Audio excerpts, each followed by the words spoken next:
Hello दोस्तों, नमस्कार। मैं डॉक्टर श्रवण कुमार आपका अपने YouTube channel learner exam point पर हार्दिक स्वागत करता हूं। दोस्तों गुड मॉर्निंग। दोस्तों इसके पहले जो है हमने आपको जो है आयोग को पढ़ाते हुए जो है 1813 के आज्ञा पत्र, 1833, 1854, 1882 और आज हम देखेंगे तो 1910 का गोपाल कृष्ण गोखले का जो प्रस्ताव था प्राथमिक शिक्षा को अनिवार्य और निःशुल्क बनाने का, उस पर हम चर्चा करने वाले हैं दोस्त। और यह परीक्षा की दृष्टि से बहुत ही महत्वपूर्ण टॉपिक है दोस्त। तो देर न करते हुए चलते हैं हम इस पर, देखते हैं पहला क्वेश्चंस क्या पूछ रहा है। कह रहा है कि गोपाल कृष्ण गोखले का परिचय थोड़ा सा। तो गोपाल कृष्ण गोखले ये भारत के जो है शिक्षा शास्त्री, स्वतंत्रता सेनानी और समाज सुधारक थे दोस्त। और इन्होंने जो है भारत में प्राथमिक शिक्षा को अनिवार्य और निःशुल्क बनाने पर सबसे पहले जोर दिया था दोस्त। तो ध्यान दीजिएगा, भारत में अनिवार्य और निःशुल्क शिक्षा बनाने पर सबसे पहले बल किसने दिया था। अगर यहाँ पर पूछता है कि पूरे भारत में जो है प्राथमिक शिक्षा को अनिवार्य और निःशुल्क बनाने का प्रस्ताव किसने रखा था, तो अगर ये बात आती है प्रस्ताव रखने का, तो इस पर आप लोग ऑप्शन पर चले जाइएगा, गोपाल कृष्ण गोखले प्रस्ताव 1910। और अगर ये पूछता है क्वेश्चंस में कि सबसे पहले जो है भारत में जो है अनिवार्य और निःशुल्क शिक्षा लागू किसने किया था अपने राज्य में, तो ये क्वेश्चंस बदल जाएगा दोस्त। इसका आपका उत्तर हो जाएगा सयाजीराव महाराज सयाजीराव गायकवाड़ बड़ौदा नरेश जो कहलाते थे दोस्त। उन्होंने अपने राज्य में जो है अनिवार्य और निःशुल्क शिक्षा सबसे पहले लागू किया था। ये क्वेश्चन पूछा जा चुका है और एक ज़्यादा कन्फ्यूजन करता है दोस्त। अगर पूछता है किसने मांग किया था, तो आप लोग जाइएगा किस पर, सबसे पहले मांग की बात आएगी तो आप लोग गोपाल कृष्ण गोखले पर जाइएगा। और लागू अगर करने की बात आएगी तो आप चले जाइएगा महाराजा सयाजीराव गायकवाड़ बड़ौदा नरेश जिसको हम कहते हैं। ठीक है, 1906 में उसने लागू कर दिया गया, उसने लागू किया था दोस्त क्या, अनिवार्य और निःशुल्क शिक्षा। और कितने वर्ष के लिए लागू किया था, तो यहाँ पर देखिएगा 7 से 12 वर्ष के लिए जो है सबसे पहले अनिवार्य और निःशुल्क शिक्षा लागू किया था महाराज सयाजीराव गायकवाड़ बड़ौदा अपने राज्य में 1906 में लागू किया था। लेकिन पूरे भारत में जो मांग उठाया था दोस्त, वो कौन उठाया था कि भारत में जो है पूरे भारत में अनिवार्य और निःशुल्क शिक्षा जो है लागू किया जाए। तो ब्रिटिश सरकार के समक्ष, या आप देखेंगे यहाँ पर केंद्रीय धारा के समक्ष जो है अपना प्रस्ताव प्रस्तुत किया था कौन, गोपाल कृष्ण गोखले। तो गोपाल कृष्ण गोखले भारतीय स्वतंत्रता सेनानी, समाज सुधारक, शिक्षा शास्त्री थे। और आगे चलते हैं, गोपाल कृष्ण गोखले किस दल के नेता थे दोस्त, 2 दल थे वहाँ पर। एक दल था नरम दल और एक दल क्या था, गरम दल। तो नरम दल के नेता कौन थे दोस्त, तो नरम दल के नेता में आप देखेंगे महात्मा गांधी हैं, गोपाल कृष्ण गोखले हैं और सरदार वल्लभ भाई पटेल हैं। 3 लोग हैं। ये कैसे नेता हैं, ये नरम दल के नेता। नरम दल का अर्थ क्या होता है, ब्रिटिश सरकार के खिलाफ इन्होंने जो है क्रांतिकारी रूप को नहीं अपनाया था दोस्त। इन्होंने अनुनय विनय करके किसी तरह से जो भारतीयों की शिक्षा को जो है आगे बढ़ाया जाए, ठीक है, और भारत को प्रगति पर ले जाया जाए, और भारत में जो अंधविश्वास है, कुप्रथा, उसको कैसे दूर किया जाए, ये अनुनय विनय के साथ जो अपने पक्ष को रखते थे किसके सामने, ब्रिटिश सरकार के सामने। कौन, नरम दल वाले। और गरम दल वाले देखेंगे तो गरम दल के नेता कौन थे, लाला लाजपत राय थे, बाल गंगाधर तिलक थे। और आप देखेंगे यहाँ पर गरम दल के नेता कौन थे, लाला लाजपत राय, बाल गंगाधर तिलक। ये क्रांतिकारी रूप अपनाते थे दोस्त। ये जो है सीधे क्रांति का, अपनी बातों को मनवाने के लिए अनुनय विनय कुछ नहीं, ये सीधे क्या करते थे जो है, ये क्रांति का रूप, संघर्ष का रूप, युद्ध का रूप जो है अख्तियार करते थे दोस्त। अगला क्वेश्चन देखिए क्या कह रहा गोपाल कृष्ण गोखले के गुरु कौन थे। तो गोपाल कृष्ण गोखले के जो गुरु थे महादेव गोविंद रनाडे थे दोस्त। और महात्मा गांधी के गुरु कौन थे, तो महात्मा गांधी के गुरु जो थे वो गोपाल कृष्ण गोखले थे। फिर से देखिए, कह रहा गोपाल कृष्ण गोखले के गुरु महादेव गोविंद रनाडे, महात्मा गांधी के गुरु कौन थे, गोपाल कृष्ण गोखले थे। अभी हमने बताया कैसे गुरु थे, राजनैतिक गुरु थे। महात्मा गांधी के राजनैतिक गुरु कौन थे, गोपाल कृष्ण गोखले थे। गोपाल कृष्ण गोखले ब्रिटिश काल में किस पद पर थे, बहुत इंपॉर्टेंट है, पूछा जा चुका था। ये जो गोपाल कृष्ण गोखले थे ये ब्रिटिश काल में किस पद पर थे? तो इनको एक पद था, क्या पद दिया गया था? तो ये सदस्य थे। किसके सदस्य थे? केंद्रीय धारा सभा जो बनाई गई थी, जिसको इंग्लिश में कहते हैं इंपीरियल लेजिस्टिक काउंसिल। इंपीरियल लेजिस्टिक काउंसिल के क्या थे दोस्त? सदस्य थे।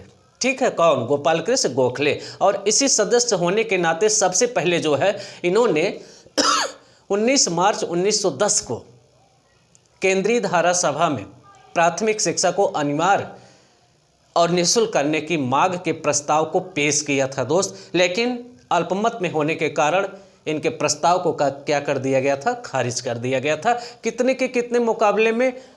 तो देखेंगे वहाँ पर जो इनके मत में पड़ा हुआ था और दोस्त वो कितना था, यहाँ पर देखेंगे, हमने बताया है इसको।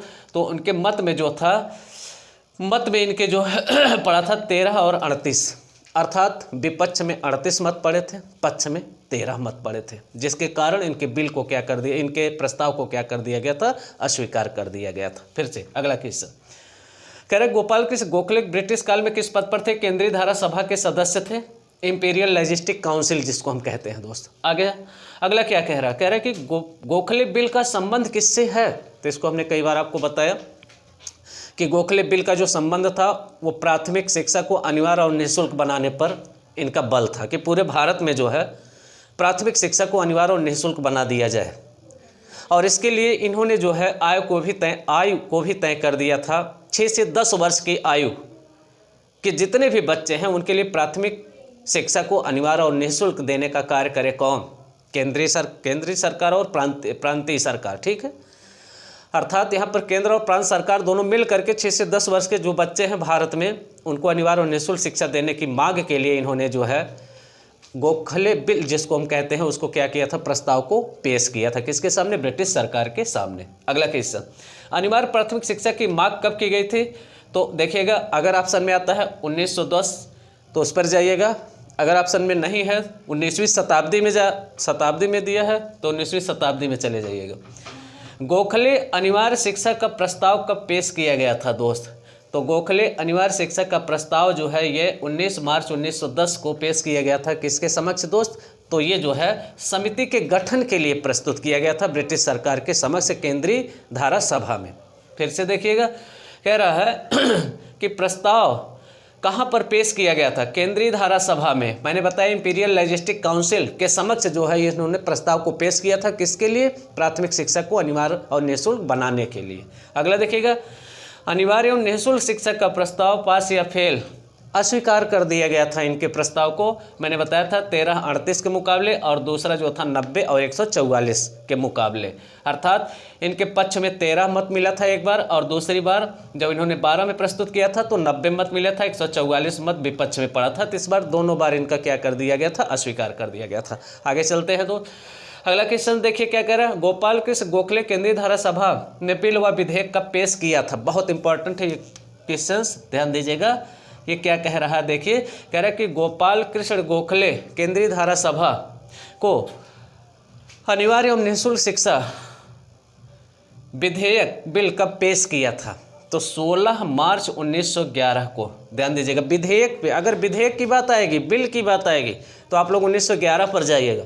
प्रस्ताव कब पेश किया था? तो 1910 पर जाइएगा दोस्त। अगला क्वेश्चन देखिए फिर क्या कह रहा है। कह रहा है यहाँ पर 16 मार्च 1910 का उद्देश्य, 1911 का उद्देश्य क्या था? जो इन्होंने बिल पेश किया था उसका उद्देश्य क्या था? तो यहाँ पर देखिएगा, प्राथमिक शिक्षा को अनिवार्य और निःशुल्क बनाने के लिए बिल को पेश किया था। अगला क्वेश्चन, किस प्रस्ताव को वापस लेना पड़ा था गोखले को? तो यहाँ पर देखिएगा 19 मार्च 1910 को जो गोखले ने प्रस्ताव प्रस्तुत किया था ब्रिटिश सरकार के खिलाफ, उस बिल को इनको क्या करना पड़ा था दोस्त? वापस लेना पड़ा था। क्यों वापस लेना पड़ा था उसका भी तर्क अभी हम आगे आपको बताते हैं। अब देखिए, कह रहे कि गोखले बिल की प्रमुख सिफारिशें क्या थी? क्या क्या सिफारिश इन्होंने किया था ब्रिटिश सरकार से? कौन? गोखले। किसमें? जो 1910 का प्रस्ताव था, ठीक है, उसमें क्या क्या इन्होंने दिया? प्राथमिक शिक्षा को भारत में अनिवार्य किया जाए, फर्स्ट। दूसरा, यह कार्य स्थानीय संस्थाओं को भी दिया जाए, अर्थात यहाँ पर केंद्रीय सरकार और प्रांतीय सरकार दोनों मिल करके भारतीय शिक्षा जो प्राथमिक शिक्षा है उसको अनिवार्य और निःशुल्क बनाने का कार्य करें। तीसरा, समाज में जो कुरीतियाँ हैं, कुप्रथा है, उसको मिटाने का क्या करें? कार्य करें। किसका? प्राथमिक शिक्षा के माध्यम से, क्योंकि उस समय भारत जो है शिक्षा की दृष्टि से बहुत पिछड़ा हुआ था दोस्त, ठीक है। और समाज में तरह तरह की कुरीतियाँ, अंधविश्वास को प्रथाएं प्रचलित थी और उन कुप्रथाओं कुरीतियों को दूर करने के लिए शिक्षा की अनिवार्यता को आवश्यक समझा था कौन? गोपाल कृष्ण गोखले। क्यों? क्योंकि उस समय के जो थे ये शिक्षा शास्त्री समाज सेवक थे दोस्त, शिक्षा शास्त्री भी थे, समाज सेवक भी थे, और उस समय में इन्होंने जो है बीए तक की डिग्री को क्या किया था दोस्त? हासिल किया था। तो ये शिक्षा के महत्व को समझते थे। अगला क्वेश्चन कह रहा है, अगला इसमें अनिवार्य शिक्षा केवल 6 से 10 वर्ष के लिए, क्योंकि जो बहाने वो बना रहे थे कौन? ब्रिटिश सरकार, उसका तोड़ इन्होंने दिया। कहा ठीक है, आप केवल 6 से 10 वर्ष के लिए बालकों के लिए पहले अनिवार्य कीजिए शिक्षा। इन्होंने कहा हमारे पास बजट नहीं है ब्रिटिश सरकार ने, तो इन्होंने कहा ठीक है, पहले आप लड़कों के लिए जो है 6 से 10 वर्ष की आयु के बालकों के लिए पहले अनिवार्य शिक्षा कीजिए, प्राथमिक शिक्षा, और फिर जैसे बजट होगा फिर आगे क्या करेंगे, लड़कियों के लिए भी हम अनिवार्य करेंगे। अगला, सरकारी एवं स्थानीय सरकार का अनुपात क्या था? तो 2:3 का होगा। देखिए बहुत इंपॉर्टेंट है, सरकार एवं स्थानीय सरकार का अनुपात 2:3 का होगा, अर्थात 2 भाग सरकार, 3 भाग जो है स्थानीय सरकार होगी, अर्थात 2 भाग जो होगा वो केंद्रीय सरकार का होगा, ठीक है, और 1 भाग जो होगा यहाँ पर तीसरा भाग जो होगा यहाँ पर स्थानीय सरकार का होगा, ठीक है। 75-25 का अनुपात लगभग यहाँ पर बताया गया दोस्त। अगला चलिए कह रहा है कि अनिवार्य एवं निःशुल्क मांग को विधेयक के रूप में प्रस्तुत कब किया गया था? बहुत इंपॉर्टेंट, इस पर ध्यान दीजिएगा। कह रहा है कि अनिवार्य एवं निःशुल्क शिक्षा मांग को विधेयक के रूप में प्रस्तुत कब किया गया था? 16 मार्च 1911 को। कहाँ? केंद्रीय धारा सभा के समक्ष प्रस्तुत किया गया था। आया समझ में? दूसरा क्वेश्चन, गोखले बिल का विरोध कौन किया था? तो सरकारी प्रवक्ता था कौन? हरटांग बटलर। ये क्वेश्चन बहुत इंपॉर्टेंट है, थोड़ा सा ध्यान दीजिएगा। गोखले बिल का विरोध करने वाला कौन? तो सरकारी प्रवक्ता ब्रिटिश सरकार का क्या नाम था? हरटांग बटलर ने जो है इसका विरोध किया था, इस बिल का। बिल अस्वीकार के पक्ष में बटलर ने क्या क्या तर्क दिए थे? देखिए तर्क क्या था, क्यों अस्वीकार हो गया था? तो तर्क इनका देखिए, इन्होंने क्या कहा था कि विधेयक समय से पहले रखा गया है। पहला तर्क दिया था बटलर, जो अस्वीकार किया था गोपाल कृष्ण गोखले के प्रस्ताव को। उसमें तर्क क्या दिया कि विधेयक समय से पहले रखा गया है, प्रांतीय सरकारें इसके पक्ष में नहीं है, स्थानीय सरकारें असमर्थता जता रही, भारतीय जनता मांग नहीं कर रही है, और शिक्षित भारतीय भी इसके पक्ष में नहीं है। ये 5 तर्क दिया था। गोपाल कृष्ण गोखले को बिल्कुल एकदम अकेला कर दिया दोस्त, क्योंकि उनका साथ देने वाले और कोई भी एक प्रकार से देखा जाए तो भारतीय नहीं थे। अकेले ही उनको इस लड़ाई को लड़ना पड़ा, और इसलिए जो है यहाँ पर जो सरकारी प्रवक्ता बनकर आया था हरटांग बटलर, वो 5 तर्क दे करके और इनका जो प्रस्ताव था उसे क्या कर देता है दोस्त? खारिज कर देता है, अस्वीकार कर देता है। अगला क्वेश्चन कह रहा केंद्रीय धारा सभा के भारतीय सदस्य कौन कौन थे? देखिएगा सदस्यों में अगर देखा जाए दोस्त यहाँ पर, तो पंडित मदन मोहन मालवीय थे। किसके? केंद्रीय धारा लेजिस्टिक इंपीरियल, देखिए इंपीरियल लेजिस्टिक काउंसिल, इसके सदस्य कौन थे? तो पंडित मदन मोहन मालवीय, मोहम्मद अली जिन्ना, गोपाल कृष्ण गोखले, ये 3 जो थे क्या? केंद्रीय धारा सभा के सदस्य थे। अगला कह रहा कि 1911 का विधेयक कितने मतों से गिरा? तो 38 के मुकाबले 13। इनके पक्ष में कितने पड़े थे दोस्त? देखिएगा पक्ष में आया था 13 मत और विपक्ष में आया था कितना मत? 38 मत, जिससे इनका प्रस्ताव क्या था? खारिज हो गया था। किसका? गोपाल कृष्ण गोखले का। अगला ब्रिटिश सम्राट, और हाँ फिर आगे चल करके 1912 में जब इन्होंने पेश किया था बिल को, तो वहाँ पर जो है वहाँ पर 98 के मुकाबले 144 मतों से इनको क्या कर दिया गया था? एक प्रकार से इनके बिल को अस्वीकार कर, अर्थात 144 मत जो था वो विपक्ष में पड़ा था और 98 मत जो था इनके पक्ष में पड़ा था, वहाँ भी इनका क्या हो गया था? अस्वीकार हो गया था। अगला कह रहा है ब्रिटिश सम्राट जॉर्ज पंचम भारत कब आए? बहुत इंपॉर्टेंट है दोस्त, थोड़ा सा ध्यान दीजिएगा, समय भी कम होता जा रहा है। ब्रिटिश सम्राट जॉर्ज पंचम भारत कब आए? तो 20 दिसंबर 1911 में ब्रिटिश सम्राट जॉर्ज पंचम भारत आते हैं दोस्त, और इनके स्वागत के लिए दिल्ली दरबार का क्या किया गया था? आयोजन किया गया था। दिल्ली दरबार का आयोजन कब? 1911 में। और इसी दिल्ली दरबार में जब ये आए थे दोस्त, ठीक है, तो 50 लाख रुपए जो है प्राथमिक शिक्षा पर अतिरिक्त व्यय करने की घोषणा किया था। वेरी वेरी इंपॉर्टेंट है दोस्त, इसको ध्यान दीजिएगा। अगला और क्या कहा गया? मेरी इच्छा है कि संपूर्ण देश में स्कूल एवं कॉलेजों के जाल बिछा दिए जाएं। ये किसका कथन है? तो ये सम्राट जॉर्ज पंचम का कथन है। कब कहा था? 6 फरवरी 1912 को जॉर्ज पंचम कलकत्ता परिसर में जब आए थे, तब इन्होंने कहा कि मेरी यह इच्छा है कि संपूर्ण भारत में जो है स्कूलों और कॉलेजों के जाल बिछा दिए जाए दोस्त। ठीक है, कहाँ तक इसमें सच्चाई थी, ठीक है, कहाँ तक इसको हासिल कर पाए, ठीक है। और आगे चलते हैं। फिर अगला देखिएगा क्या कह रहा है, गोपाल कृष्ण गोखले शिक्षा संबंधी नया प्रस्ताव कब लाया था? तो 21 जनवरी 1913 में दोस्त। नया प्रस्ताव कब लाया था? 1913 में लाया था। 1913 के प्रस्ताव में छात्र संख्या कितना बताया था? 30 से 40 छात्र तक एक क्लास में होने चाहिए। भारत में सबसे पहले प्राथमिक शिक्षा को अनिवार्य और निःशुल्क, वेरी इंपॉर्टेंट, कई